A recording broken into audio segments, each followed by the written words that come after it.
Good day, everybody. Ambassador of Finland, Minister Environment and Tourism, Environmental Investment Fund, Nami Brand Nature Reserve, Nam Place, Minister of Education, Kobapep, Nami Wildlife Resort, media present. Ladies and gentlemen, I'm Giovanni van Hoyen, and we are the team Waste. We are doing a study on waste management. We find the study very important because we want to find answers on how much waste are produced, what is done with the waste, how we can reduce it, and the impact of human waste on animals. We will do a role play now on our findings and then what we have been doing for the past 5 days. I think. And 5, 4, 3, 2, 1, action. Hello guys. Hi guys. How are you? All good. What's up? I'm good. So what's the plan for today? We're gonna go for mapping around the Sesriem Camp. Why should we do that? I'm so exhausted, guys. I'm so exhausted.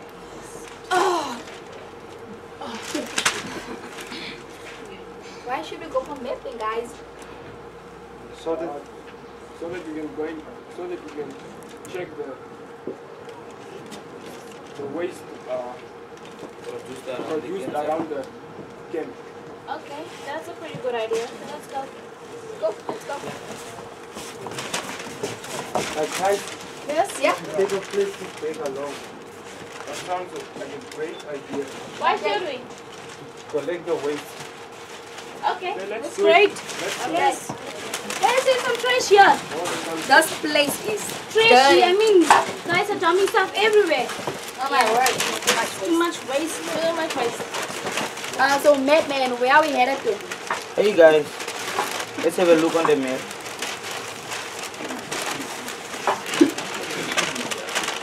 Okay guys, right now we are here at Sesriem restaurant. We are heading off north, the toilet of Sesriem Camp. Okay. Alright. Let's go. Yeah. So we are here. So Can any one of you guys, can I get a girl volunteer to go and count the toilets in the girls' room? And a guy to count the toilets in the boys' room, please? okay, I'll do this one. Yeah. Okay. So we got 1, 2, 3, 2, 3, 4. we got 3 bathrooms, 3 toilets, and 1 rubbish bag, and 3 sinks in the girls' toilet. In the boys' toilet, we got 2 bathrooms, 2 basins, and 4 toilets. So, okay. Guys, can you please tell me why you're counting this? Basically, it's just to To see how much water waste is going to be produced by them. toilets and Okay. people using the toilets. So bathrooms. Okay. Thank you. So, ma'am, where are you going next? Because right now we are here, turning left to the dump site of Sesriem. Okay. Let's go. Let's go. Oh my gosh, you guys got a beetle over Oh there! my gosh, what kind of beetle? Coffee beetle or something? Wait, what do you call that? So cute. It's a globosa, but I don't know the genus name though, but I know the species name is a globosa. And what's the local name? The common name? Only know this dumping beetle. Duncan beetle! Yes. Guys! Yes. We got something. It's a baboon. Oh God, it's a baboon guys, it's a baboon. What's it doing? From the train. It counts.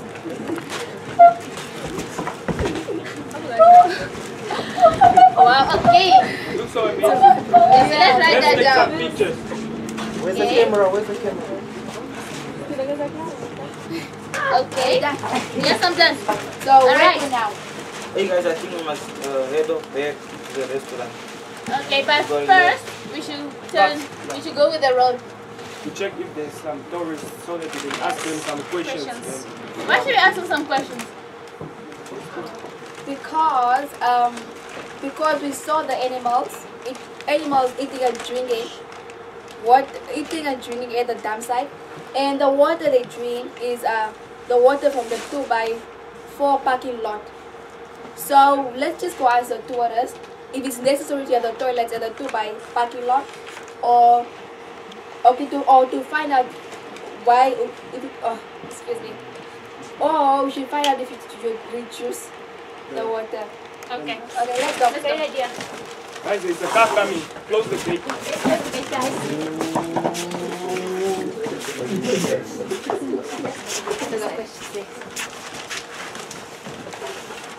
Good afternoon, sir. Good afternoon, sir. Madam. My name is Walker, and this is my colleague Mary. And if you don't mind, can we ask you some few questions? Definitely. we are Just doing make it this- first. We're in a hurry. Okay. We are doing a study on waste management, and we are from the Youth Environmental Summit. Okay, this is just gonna take 2 seconds. Actually, not 2 seconds though. Okay. The first question is, did you enjoy your stay here? Yes, absolutely. And the second question, have you seen any negative impacts on the environment down at Sesriem? No, not at all. Did you?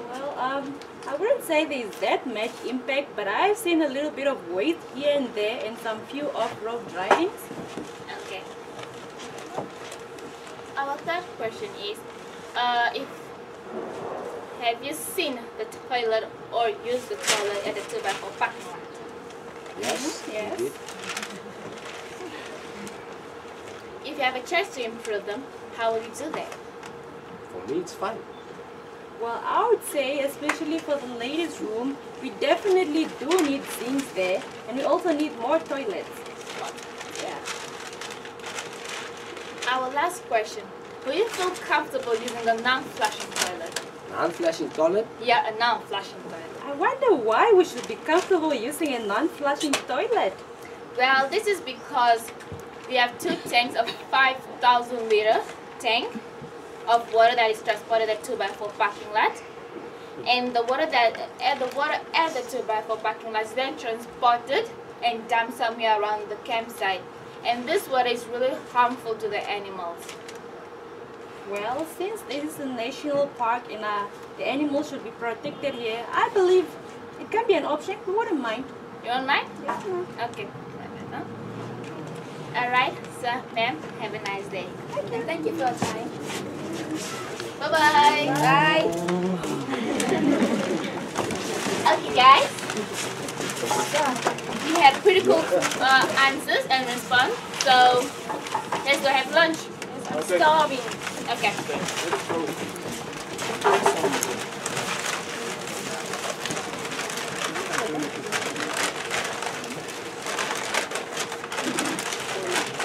All right.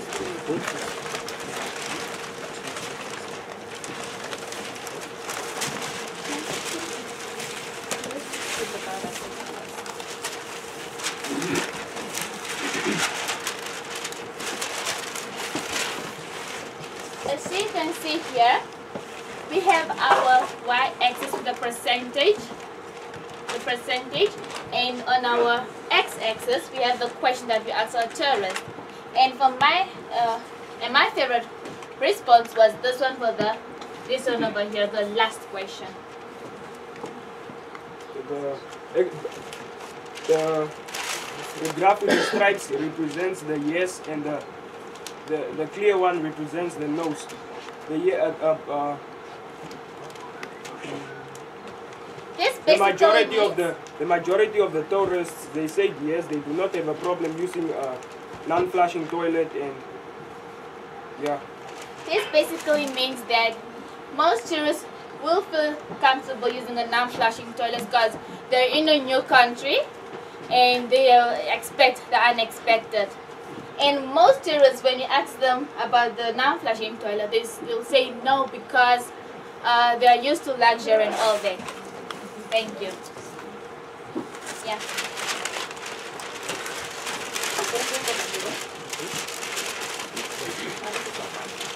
Alright, okay guys, let's go prepare some lunch again. Oh yeah, guys, I'm coming. I'm quickly gonna use the bathroom. Okay. So guys, Well, yes, can you do the presentation on Saturday, please? Yes, I can. You can? And who's gonna hold up the graphs and the maps? I'll do it. You can do it. You guys can do it. Yeah, yeah. And what are you gonna do? I'm not sure anything you want me to do. Okay. Anything. But I think we should I think I'm going to go talk and ask them the number 4 question. Yeah, definitely the number 4 question of the non-flushing toilet. Maybe I have to go talk to the organizer and see his response. Okay? Yeah, yes. Alright. Let's have lunch. Okay. You're talking too much and I'm hungry. Alright, I'm sorry. Okay, 6.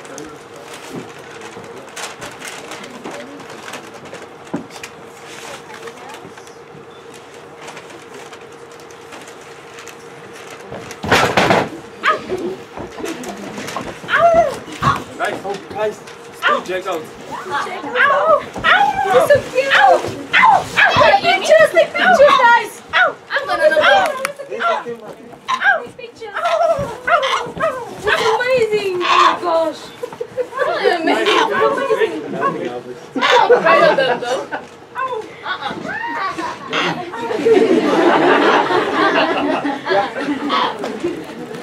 They are not harmful, guys. Let's just continue with not that. harmful. Yes, Just are you guys sure? Yes. Yes, come on, come down. I'm not gonna climb the tree though. Just to be. They won't do anything, just calm down. Okay. Are you sure? Yes, we are sure. Relax. Alright, I'll relax. Let's just go on. Okay, let's go. Wait, okay, we're at this part. I think we should stand like this on the. Should be all the way. Oh my God!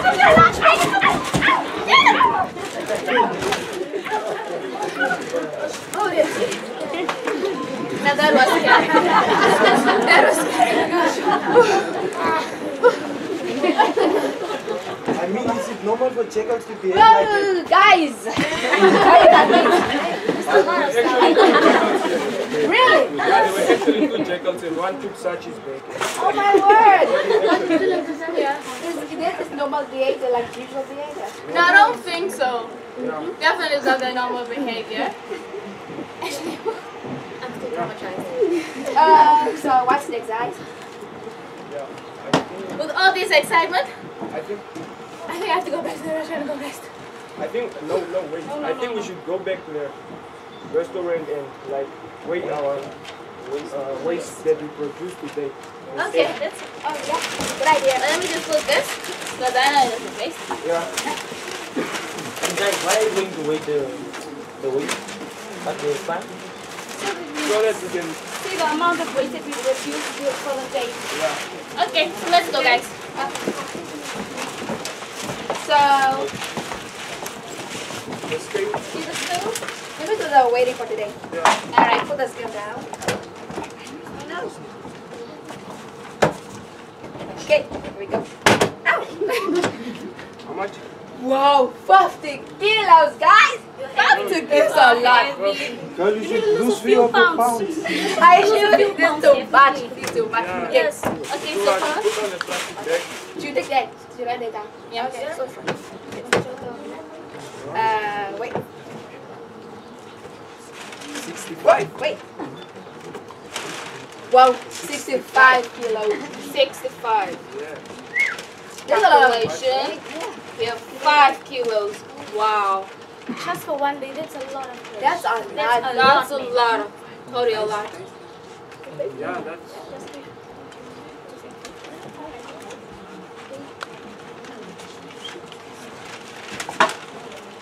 Yeah. Which means that how much loss was waste was waste today? 5. 15. 5.9. Yeah, 5.9. Yeah, Yeah. 5.9. Yeah. Which actually means that on an average a person, which means on average that every person produce a waste of 176 grams per day. Converted. That's a lot. converted in a year, every person on earth is likely to produce more or less than, is likely to produce 64 kilograms per year. 64. Yes, and that's a lot. That's how I weigh. I weigh That's like 64 a weight. actually. Yeah. So Although we he can- does. Yeah, I weigh 64. So we That's a can lot. just imagine everyone inside here producing waste up to a mesh. I mean, It's a lot. it's a lot. It's a lot. It's a lot. Yeah. And like- but Like here, like for the world, like imagine like the whole world, which consists of like 7 billion people. so it's 448 billion waste of Kilos thinking. of waste. That's a lot. That's a lot of waste. Oh yeah. Wow. Oh yeah. Per year. That's a lot of waste. That's a lot of waste. Yeah. Okay, guys, we did a lot of calculations and a lot of mapping Today, yeah. and a lot of screaming though. I'm tired. I'm tired. We do So what can we do? Let's And go just swimming. dive in the take a pool. dive and yeah, Cocktail. just relax. Yeah. I'm Okay. exhausted. Alright. Let's go. Okay, guys, let's go.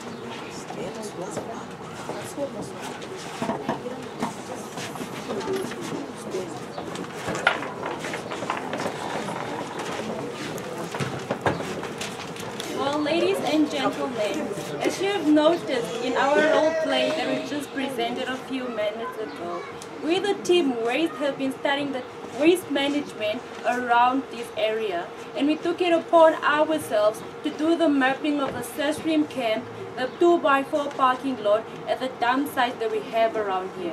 We also thought it was very necessary for us to calculate the volume of the dump sites that we have here, and since we were divided into 3 groups, each group did their own estimations, added up the sums and divided it by 3, and we got the average volume of the dump sites. As we were doing all this, we've also been observing the animal behavior around the campsite. We thought that this was very necessary because we strongly believe that the waste that we humans produce has a great bad impact on the animals around here. Well, as she said, we did this because we wanted to answer the question, how the impacts of the humans affect the animals and their behavior. Well, how we did that was we observed the animals, we put up a wildlife camera at the dump site, at the Sesriem dump site, and we did research in books. These are all the animals that we've seen, and we concentrated mostly on the animals that were impacted by the humans. This is a picture of the jackal, and the jackals, they are in the Sesriem dump site. This is another picture of a jackal where we saw at the sausage flay. Well, this jackal came so close to us, and animals aren't supposed to come so close to humans. Animals are afraid of humans, and if they are so comfortable coming close to humans, this not only affects their behavior, but their lifestyle as well. Because animals later become dependent on humans, and later on won't know how to survive in the nature on their own. And this is a picture of the baboon. Also at the Sesriem dump site, as you can see, the baboon is clearly surrounded by trash, which most likely means the baboon ate from the trash, and which not only affects the baboon in their lifestyle and behavior, but also in its health. And this is pictures of birds who clearly ate from the trash cans around the Sesriem campsite. And this is the campsite and all the trash around it. And there's the dump site and all the trash around it. And there's a nest, which means birds live in there and they clearly feed on the trash. This is a picture of sewage water that is dumped outside the Sesriem camp from the wastewater from the 2x4 parking lot, and this affects the animals because they drink from it, and also, yeah. Tavia Figuera once said, and I quote, "A small amount of water is an ocean to an end." End of quote. Due to the harmful impact that this sewage water has on the animals, we thought we should convey a We thought that we should conduct a questionnaire whereby we ask the tourists a few questions. Well, why did we do that? We done the questionnaire to find out if the toilet at the 2x4 parking lot is really necessary. Taking into consideration the expense that comes with transporting 20,000 liters of water to the 20,000 liters of water per week to the 2x4 parking lot toilets. Let me tell you how much money is spent each year transporting water to the 2x4 parking lot toilets. 72,800. Well, ladies and gentlemen, that is close to 100,000 Namibian dollars. Imagine how many SMSs I can send with that amount of money. Actually close to 7,000 billion.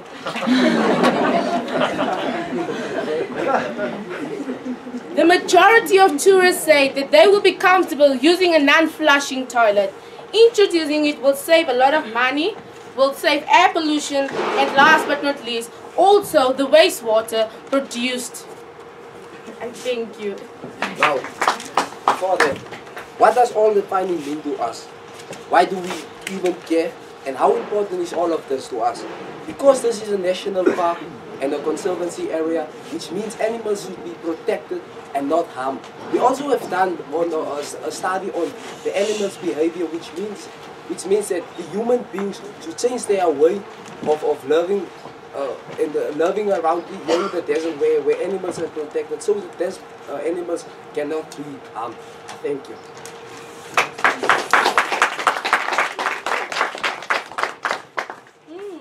Ladies and gentlemen, there is definitely waste that is being produced in this area. But this waste is not just something that's useless that is lying around here. It definitely has an impact on the life that we have here. But what are we going to do about this waste? We've actually provided a waste hierarchy for you people. Avoid. Reduce. Recycle. Reuse. Reuse.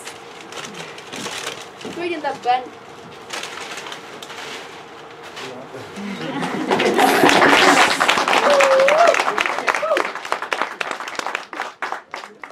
My name is Wilka Angola. I'm from Hockland High. My name is Hilary Pinar. I'm from Karas High in Karasburg. My name is Reynolds Vaku. I'm from Taras High School. My name is Samuel David and I'm from JNL Senior Secondary School in Vietnam. My name is Emmanuel Ntakan. I'm from Angra Senior Secondary School from Utrecht. My name is Giovanni van Hooyen, invigilator at Angra Secondary School. I'm Esther Neoma, Hockland High School, Windhoek. I'm Teresa Nande from Angra Penguenia Senior Secondary School, Lutherans. I'm Leanne Moses from Angra Pequena Senior Secondary School in Lutherans. I'm Maria Hayatullah from Commerce High in Bantu. I'm Vincent Narima, Dr. Lema in Jobos. And we are Team The Namib Desert receives 100 millimeters of rainfall, but even so, 300 species of plants and animals have adapted to the dry and hot conditions of the Namib. We are the team biodiversity, and biodiversity means the variation of plants and animals in an ecosystem. As a team, we went out in the deserts in the Namib Sensei to look at the 3 different types of ecosystems, which are the dunes, the gravel plains, and the riverbed, and to look at the biodiversity that occurs in each ecosystem. With a reason to prove to you guys that there is life in the desert and it's not empty as it's said to be. More will come after. Ladies and gentlemen, these were the questions we were trying to answer with our project S, the biodiversity team. Question number 1. What are the plants and animals found in the desert? Question number 2. What are the adaptation mechanisms of plants and animals in the desert? Question number 3. Which ecosystem supports most of the biodiversity and why? And this is how we went about answering our questions. Joyce, can you please tell me what are these young and old scientists doing in the picture? Wow, as you can see, what the young scientists are doing, they're actually doing a transect. So what is a transect? Okay, like I can tell you, you explain to me how you understand the transect. Then I'll tell you the correct answer. Okay, well, a transect I really don't know. A transit, as you can see, it's a 20-meter long line, 4 meters wide. Actually, as you can see here in the dunes, we did this transit like in the dunes to find the different types of animals, and we found the different types of tracks, but we didn't see actually the animals, we only found the tracks. And this is the insects that we found. We'll just send it around. And this is the brown Ahinians. Brown Ahinians droppings. Sorry, Joyce. What is this funny picture? Okay, as you can see, this funny picture, this is actually a pitfall trap. You use this bucket and you dig like a deep hole and put it in the sand, and you cover it up, and it must be leveled with the ground. As you can see here, you leave it there for the night to stay there, and the next morning you come back and you like that. Like the animals we're sending around, we found these animals at the different tree ecosystems, the gravel plain, the river bed, and the dunes.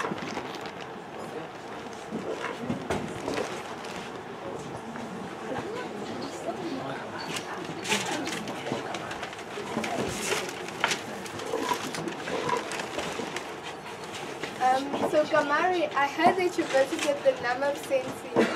What kind of plants did you find in the 3 ecosystems? Okay, so the 3 ecosystems are the dunes, the gravel plains, and the riverbed. In the dunes, we found the candlepod acacia, the narrow, the gargoyles. As you can see, the narrow has no leaves, which reduces water loss. And the narrow is also important to the animals in the desert because the animals feed on the narrow and also provides shelter for the animals. The candlepod acacia has small leaves which reflect the sun's heat to reduce water loss. It also has a white bark which reflects the sun heat also to reduce water loss. I can see that the camel plant is both in the gravel plains and in the riverbed. How does it survive there? The camel thorn has thorns to keep away bruises. What are bruises? Bruises are the animals that eat the plant's leaf. That's why it has thorns to protect its leaves from the bruises. And it also has a white bark which reflects the sun's heat to reduce water loss. What about the bitter bush? The bitter bush is bitter. Animals would not want to eat it unless you're forced by circumstances. And the smelly shepherd bush gives off an unpleasant smell, which attracts flies to pollinate flowers and also to keep the bruises away.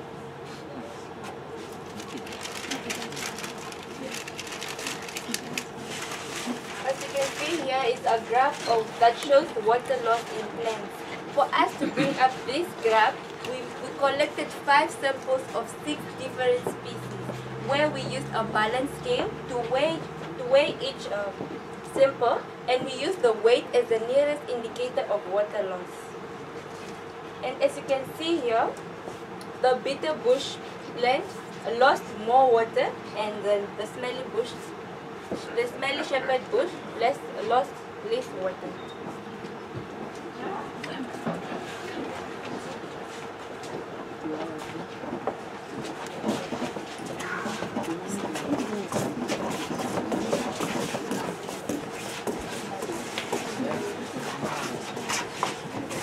Hi, I'm Buskia Fudida, but that's scientific. My name is a smelly shepherd bush, and I smell horrible to keep my enemies away. I have small leaves that hold water. I will survive even if the sun gets hotter.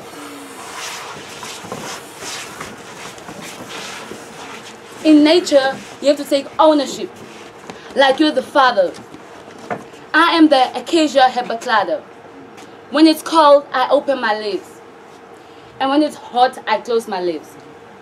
It's my way to preserve water, but at the same time, to protect me from the hot temperature.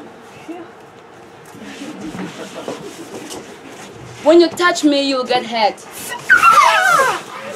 But on me, you'll always find a bed. My roots are very deep, vertically and horizontally. Acacia areoloba, my name scientifically. When you're high up a dune, to you, I look small. I'm the grass of the bushman, so tall. On me, animals feed, but I still protect my seeds.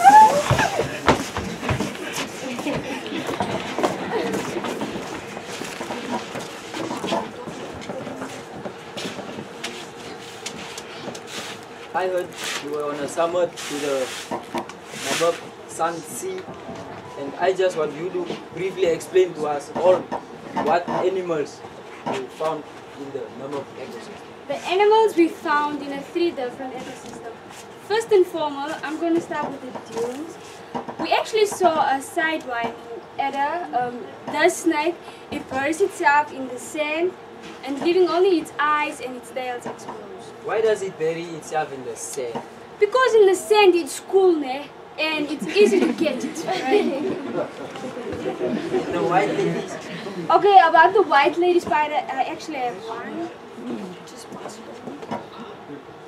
Don't bite. The white lady spider, it digs holes and lives in it rather than build spider webs. Where does the white lady spider get most of its food from? It gets its food and water from, it feeds on beetles and lizards. It feeds on beetles and other spiders. and I'm going to talk about the warthog a little bit. Because I see it's not common, it is not common in the riverbed area.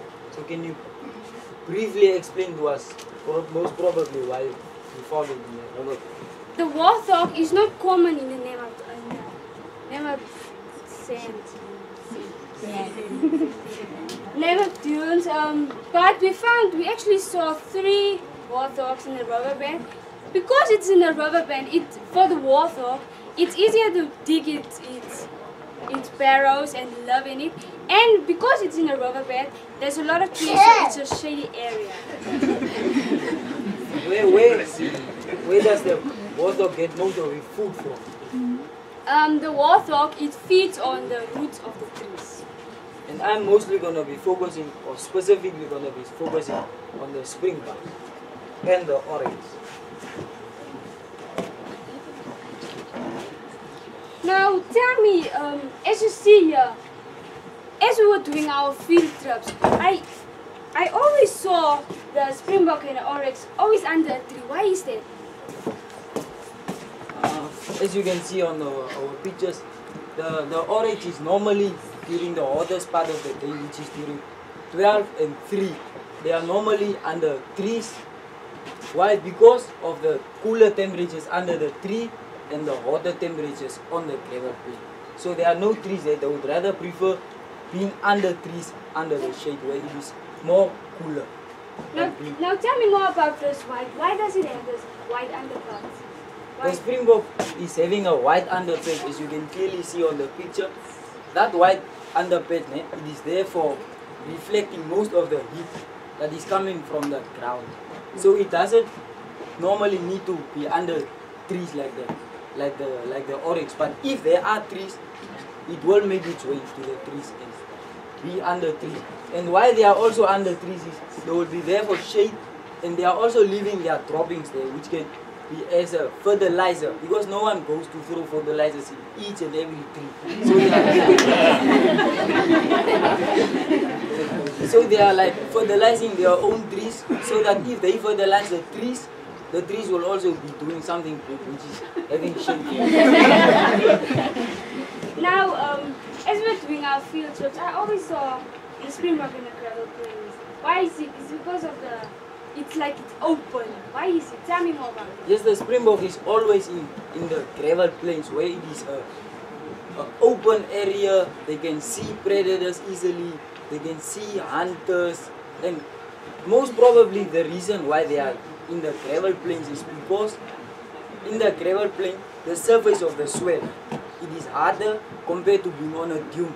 So when they are being attacked by predators, they can easily just escape from their predators. Because these things, they are probably running 80 kilometers per hour.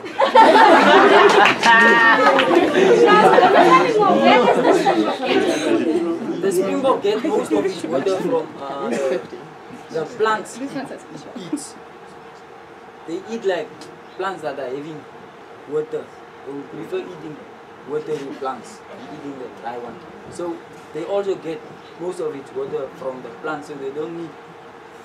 And water also, if they say water, Yes. they will go there.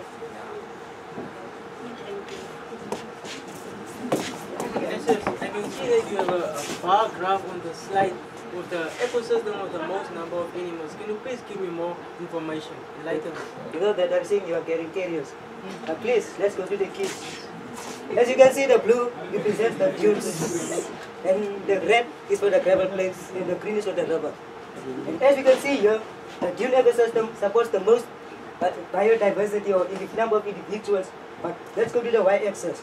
As you can see on the y-axis, these show the number of individuals, and on the x-axis, there are the names of the names of the individuals. Yeah, that's basically all I can say to you.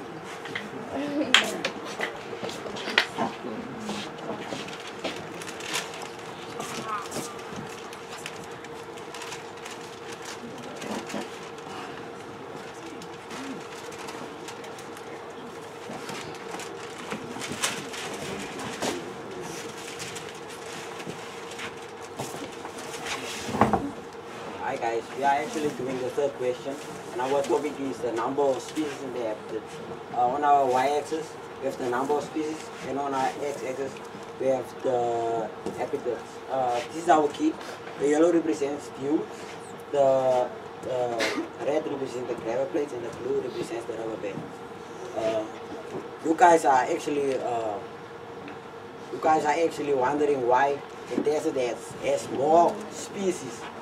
But because it is more drier, and but I will give the white question to my colleague.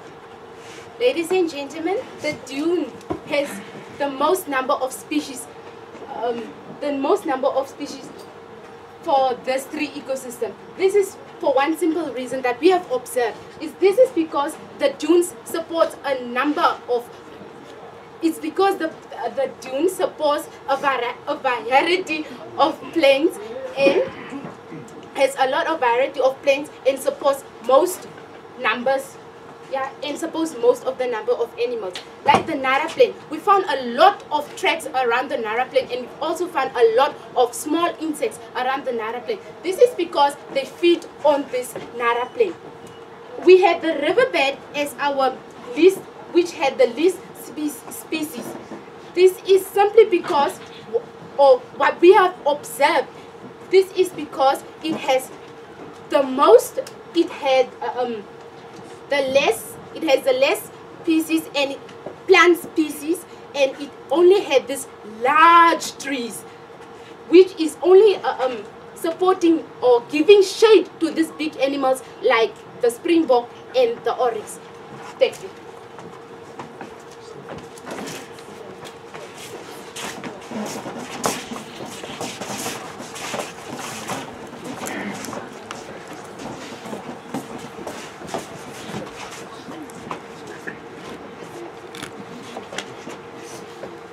Snakes. They call us the snakes. But just like you, we also have names. Mid-British Cordelis, nicknamed Horn Adder. His horns ain't for fun. He uses it for defense. Now Mid-Major Neville, nicknamed Cape Cobra. He prefers to flee from any danger. But he's not a coward. He's just feeling sorry to give out his venom. If that is not enough, then Mid-British, a sidewinding adder. He's 1 in 1,000 who's this kind of special, with eyes on the head, but he's not an alien. It just makes him dangerous. Now that you know them, they can be your friends, but only from pictures. Because don't keep your distance, you'll get that venom.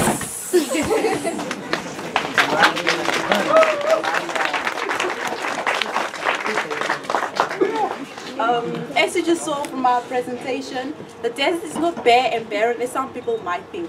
There are plants and animals using this place as their home.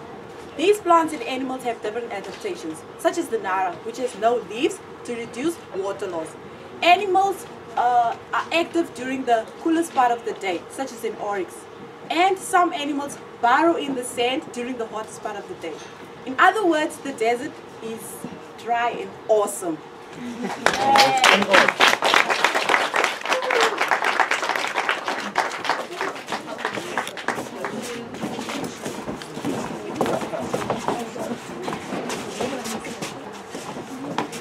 I'm Taran Kababa from Karatpur High School.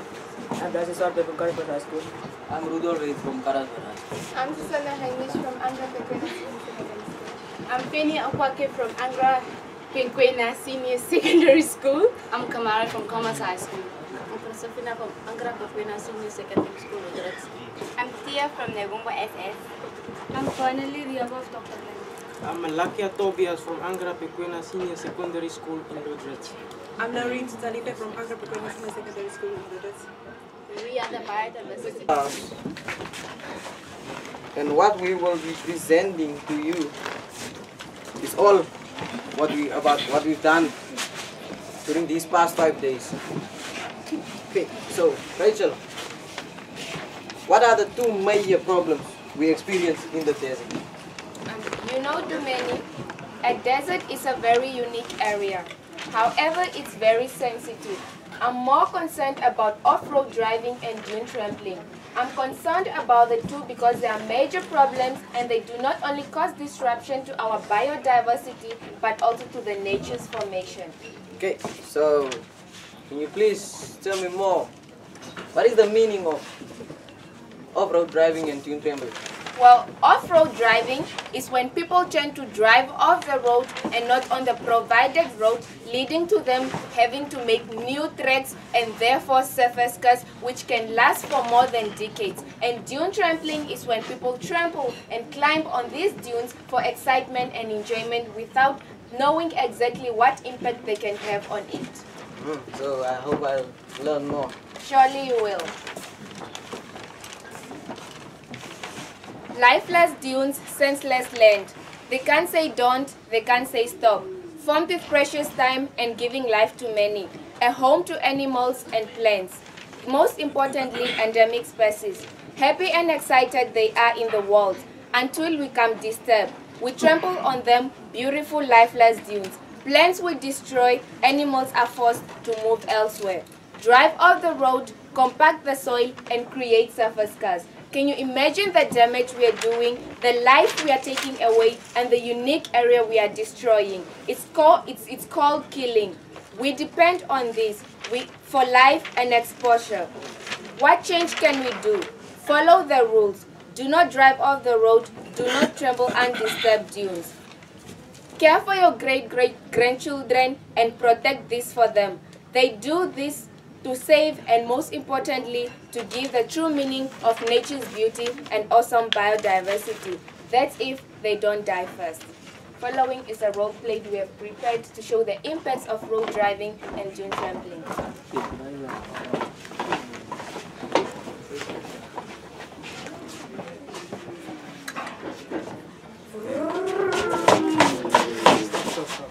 Hello guys. Hi. You guys what are you doing? Sesriem Camp.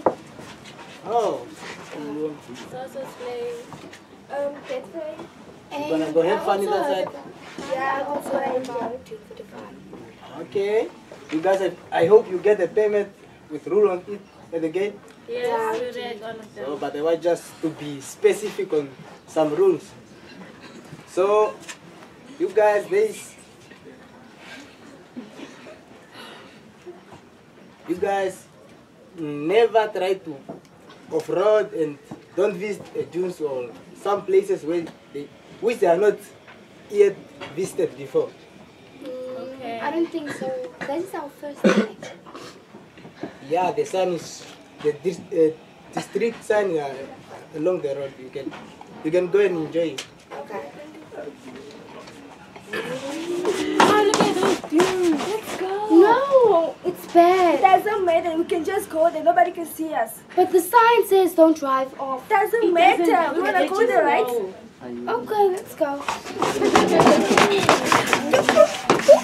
Let's get out of the car. Okay. Wow, look at this snake over here. Wow. A huge snake, wow. Listen, Ari.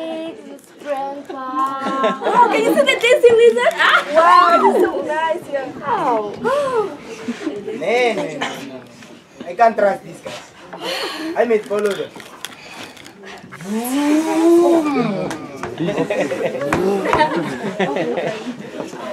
Hello guys. What is going on? Nothing. You agreed on something. What? What? I told you don't go off, don't off road. But the dune is too far. We can't walk up there. No. So this shows nothing. The rules they are saying nothing to you. What do you mean? I didn't say any rules. You get the permit with the rules on it. You didn't go through your See, no I forget excited. about it. Seriously, I just forget. Okay, here I'm just doing my job.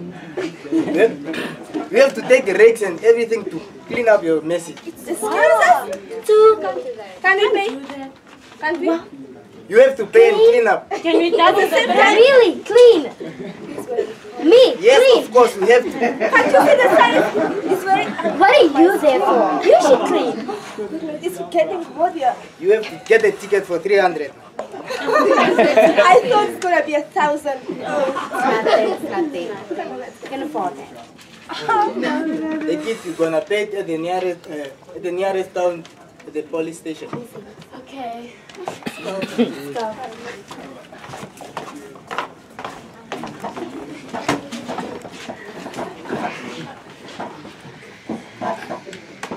Man, I'm not feeling it. This is getting worse. Let me call my professor.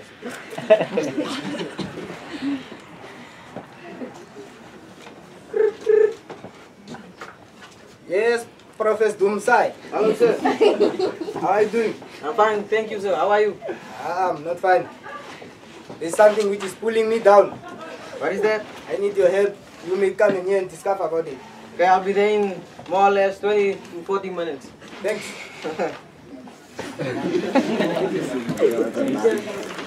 Hey guys, how are you? Fine, Fine. You guys remember the call I was talking about? Yeah. Well, I just received it and we need to be there in 20 minutes. So, you think we are going to make it? Yeah. Okay. Driver, please, let's go.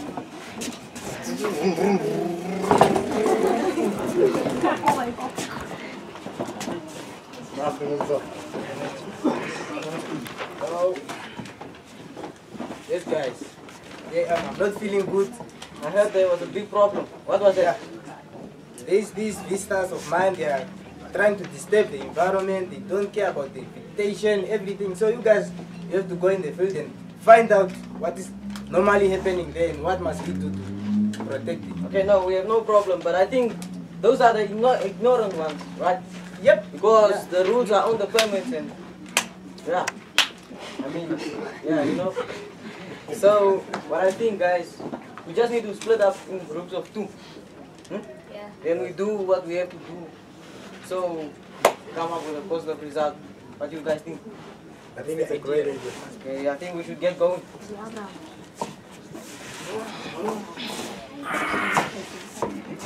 Okay. Wow, look at these human traps on this dune. What do you think? What was the cause? I think there are a lot of people visiting this dune every week. Okay, then what do we call it? We call this disturbed dunes. Okay, so what do you think? What should we do next? Should we like...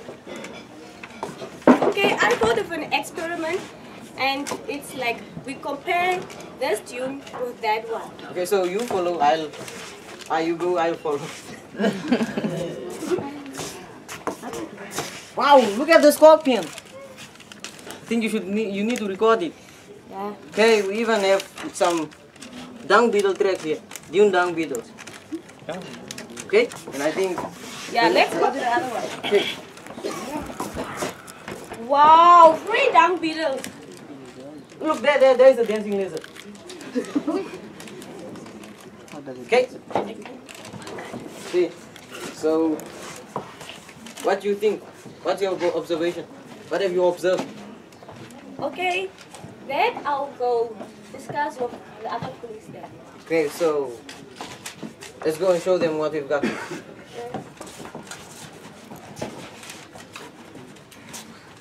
colleague Professor Keith and I are gonna do off-road driving.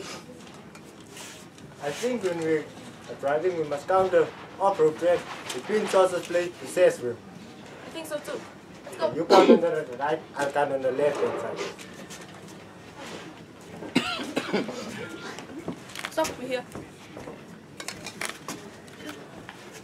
Whoa! Do you see all these tracks? Yes.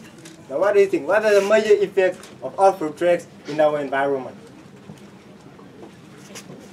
Major effects. Well, I think we can do an experiment to answer that question. Okay. What type of experiment? Well, filtration rate. Okay, can you show me how? Okay. What does the term infiltration rate mean? Well, the term infiltration rate means how long water takes to sink into the ground. Okay. Can you show me how do we measure infiltration rate? Go. First on the active track. Okay, 10 millimeters of water. You have a stopwatch. Yes, I did.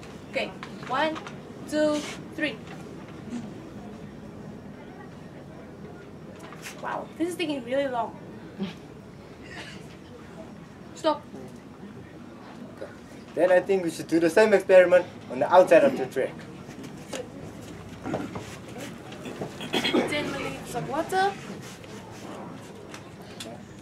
1, 2, 3. Whoa, colleague, did you see that? Yes.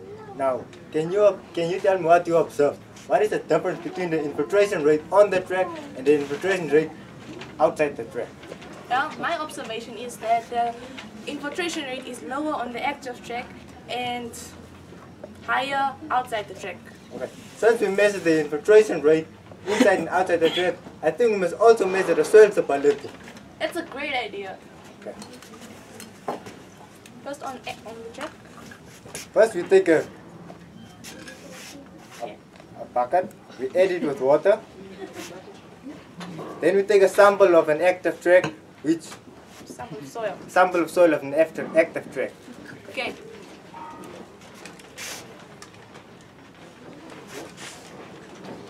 Whoa, you see that? Yes. It dissolved within the first 30 seconds. Okay. I think we should do it outside also. Outside the track.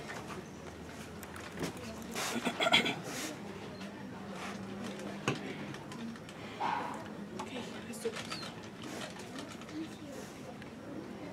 Wow, you see that, colleague?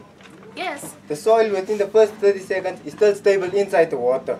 So that means the soil stability outside the track is more stable than the soil inside the track. By means of what I'm saying is, soil outside the track has all the nutrients and inorganic materials for plants to grow faster than inside the track, because the soil inside the track is more compacted than outside. I think we should take this information back to our colleagues. Okay.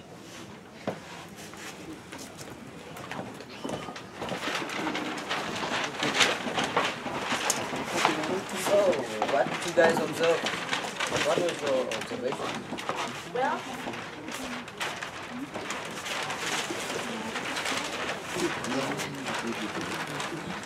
on this graph, which shows the data we collected, the y-axis represents the time in seconds, and the x-axis represents the amount of water in millimeters.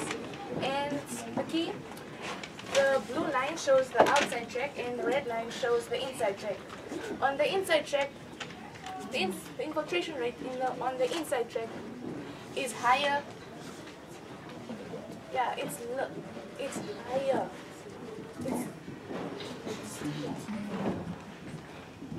Okay.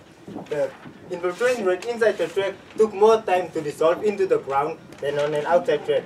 By means of saying the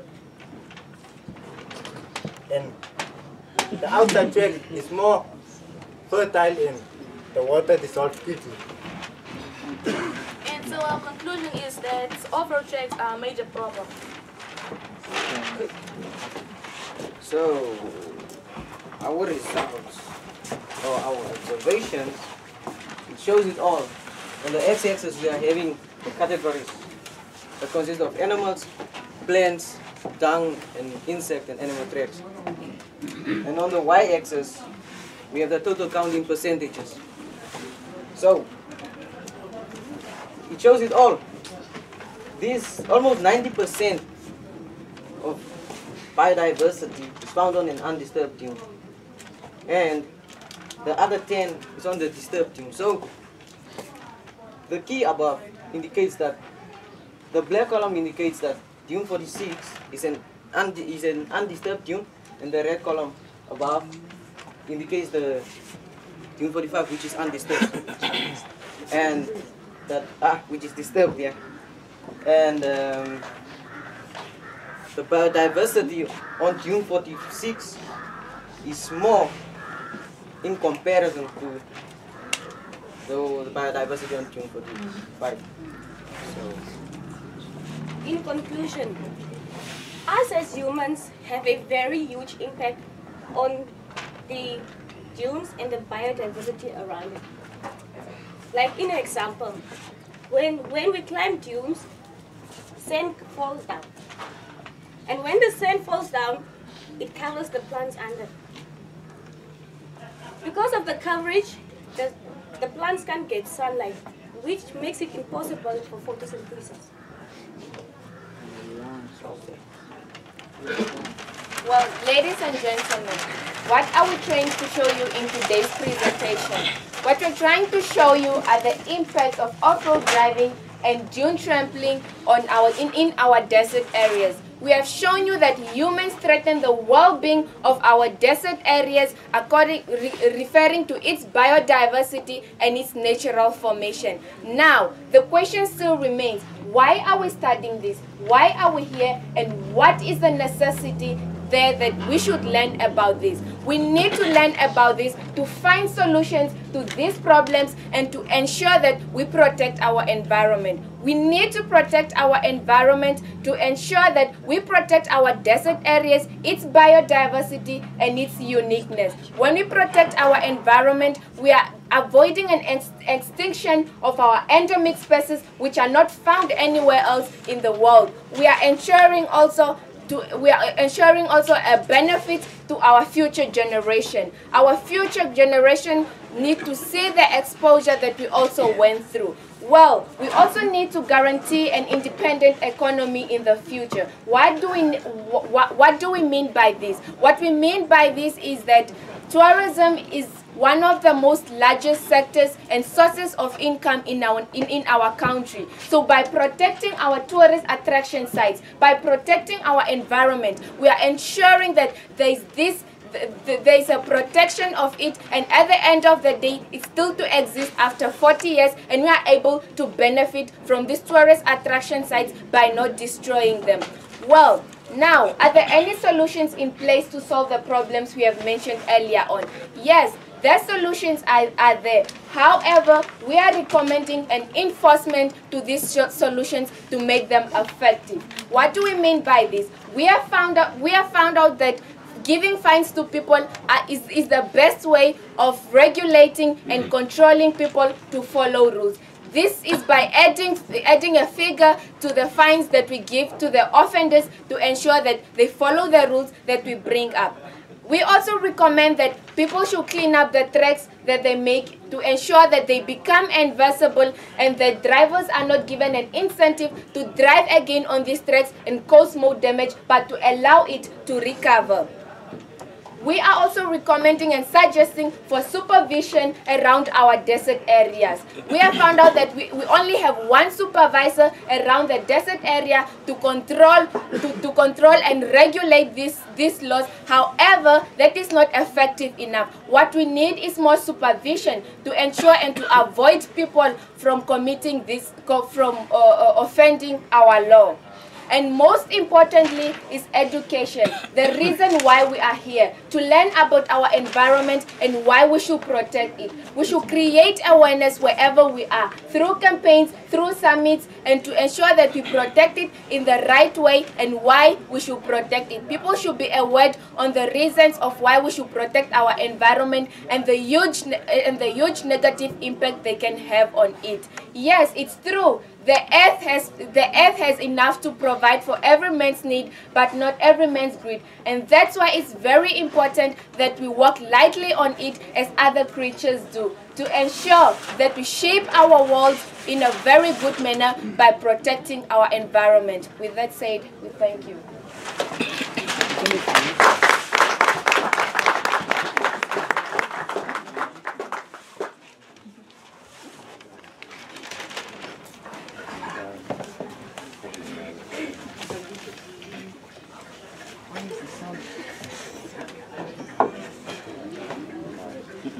Do we have any questions? Wait. Please wait. Just wait. Just wait, please.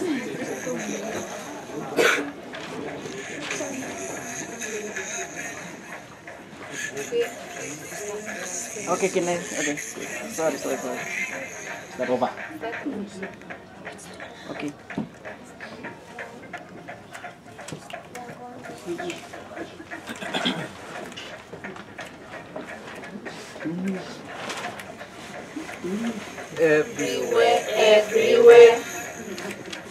Everywhere we go, everywhere we have been, the only thing we see is beautiful sand dunes, beautiful animals, beautiful plants, beautiful landscapes. Whoa, don't you know, whoa, beautiful, don't you know, whoa, don't you know, whoa, beautiful, don't you know, it's our world, please protect it well, it's our world, the beauty's deep inside. It's a fancy. Don't let us break it down, no. The beauty is inside. Don't let us break it down, no. Don't please respect our nature. Don't drive off the road. Please respect our nature.